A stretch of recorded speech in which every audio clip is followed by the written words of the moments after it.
Tantangan Raffi Ahmad duel tinju Ariel Noah diterima, Nagita Slavina auto panik. Usai pertandingan tinju antara El Rumi dan Jeffrey Nihol di Superstar Knockout, Raffi Ahmad diketahui sempat melontarkan candaan, yakni terkait dirinya yang ingin menantang duel tinju Ariel Noah.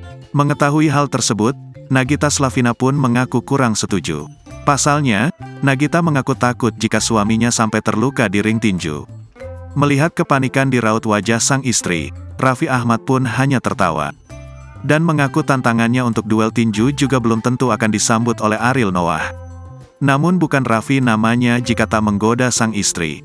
Ia pun berseloroh akan tetap naik ke atas ring apabila Ariel Noah betulan menerima tantangannya.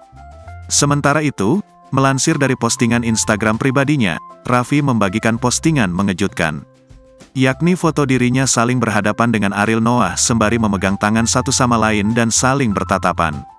Di antara keduanya juga berdiri sosok Desta yang merangkul keduanya. Sontak saja, usai diunggah postingan tersebut langsung dibanjiri komentar dari netizen.